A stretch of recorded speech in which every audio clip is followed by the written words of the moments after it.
French budget cut strikes turned violent in Paris on Thursday afternoon, with hundreds of thousands of people joining strikes and demonstrations. US President Donald Trump said Russian President Vladimir Putin let him down as he spoke during a visit to the UK with British leader Keir Starmer. US broadcaster ABC indefinitely suspended Jimmy Kimmel Live on Wednesday after the host made controversial comments about the assassination of MAGA activist Charlie Kirk.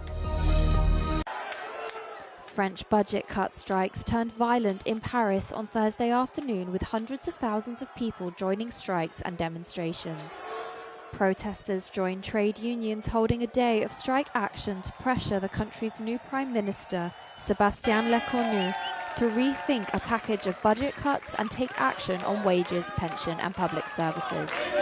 Et qui essaye de s'en sortir. Et à l'heure actuelle, on a un gouvernement qui ne nous écoute pas et qui fait même l'inverse de ce que la population a besoin. Un gouvernement qui vole à ses concitoyens, des gouvernements qui réprime fortement sa population, et c'est important que tout le monde se mobilise, que ce soit pour la population française qui a envie d'être digne et qui a aussi d'apporter aussi aux autres leur dignité. Lecornu quickly walked back an unpopular proposal to scrap 2 public holidays. However, trade unions have raised concern that other elements of the plan, including a welfare spending freeze, would be maintained. France is witnessing one of its largest protest movements in years, as hundreds of thousands of protesters took to the streets of the country against the government's announced austerity measures. Across the country, strikes and protests disrupted transport, schools, and even hospitals. By the end of the day, the mood had shifted here in Paris. What began as a largely peaceful protest ended with quite a few intense clashes. A few dozen individuals dressed in black hurled projectiles at police, some of them even striking other demonstrators and journalists. Police responded with several charges and heavy use of tear gas and stun grenades to try to disperse the crowd. The Interior Ministry said that about 500,000 people demonstrated nationwide, a figure far lower than the more than 1 million protesters announced by France's trade unions. US President Donald Trump said his Russian counterpart, President Vladimir Putin, let him down as he spoke in a joint press conference with British leader Keir Starmer. Trump was in the UK for an unprecedented second state visit where he was hosted by the British royal family before meeting Starmer for political talks. The US leader has been brokering efforts to lead a ceasefire in Ukraine for several months, with Moscow evading committing to peace. Starmer urged Trump to increase pressure on Putin over Ukraine, which Trump agreed to should Europeans stop purchasing oil from Moscow. Alongside criticising Putin, Trump suggested the UK should consider using military force to stop illegal migration. He also said he disagreed with the British leader over his decision to recognise the Palestinian state. The pair signed the so-called tech prosperity deal during the visit, which sees firms such as Microsoft and Google pledging to spend billions in the UK. Starmer's government said it secured billions worth of investment from the US in the hope of creating thousands of jobs. Starmer has sought to strengthen ties with Trump as his America First policies have caused trade and security uncertainty. Giving this guy a little poke, and he deserves it. And US broadcaster ABC indefinitely suspended Jimmy Kimmel Live on Wednesday after the host made controversial comments about the assassination of MAGA activist Charlie Kirk. The move came after a major group of affiliated stations refused to air the show, calling Kimmel's remarks offensive and insensitive. The MAGA gang desperately trying to characterize. On Monday and Tuesday, Kimmel accused what he called MAGAland of capitalizing on the murder and suggested the alleged killer was one of them. President Donald Trump celebrated the suspension, while the head of the US regulator, the FCC, called the comments truly sick and threatened action against Disney. Kirk's killing on September 10th caused further divisions in the country, which already experiences a deeply polarized climate. The Trump administration has been cracking down on critical speech about the death of its prominent ally.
Not only was he an incredible actor, we all know his work, but his ability as a director too. Films like Quiz Show, he was one of the first guys to do political thrillers, 3 Days of the Condor, All the President's Men. He kind of he paved the way for films like this, but more so than anything, he was a staunch environmental leader and was a member of the NRDC like me and fought for indigenous rights. The list goes on and on. We lost a legend today. It's so sad. You know, it's inevitable. It just happens. But he left behind so much. And we're never going to see that guy again. You know, that's a different era, a different kind of man, different mentality. That's why it needs to be revered. I mean, not just an incredible list of roles and films, both as director, as actor, as producer, but then also the whole Sundance institution, and I mean that will live on and on. You know, Coda being bought there at Sundance, you know, I would always think of him, and I hope that I would have a chance to meet him, and unfortunately I didn't, but it's so touching, and I'm so grateful for all of his work and his the accumulation of all of his hard work. And we still talk about him. Even after he passes away, his impact will live on, and we'll really miss him.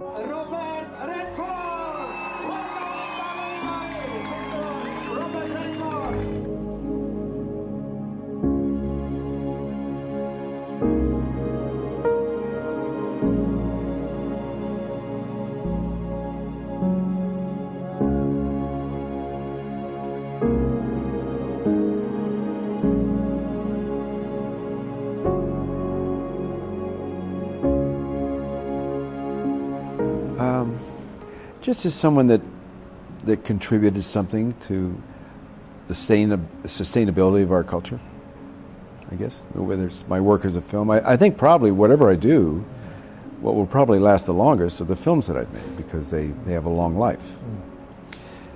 So just that I was somebody that brought something to the culture that had some sustainability or some value, whatever that is.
We are very proud of this project because we are looking in Europe and nobody else so fast did this project. So we are very thankful for our partners, for the boat company who built the boats, and it was a big responsibility for the city and for the citizens to say that we will make a boat in 6-7 months.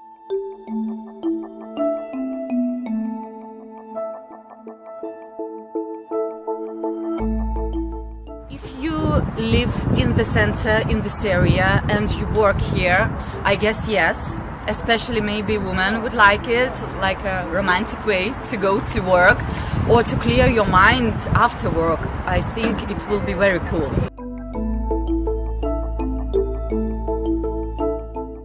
If we're saying that it's public transportation, but it's slower than walking, so we're not being honest.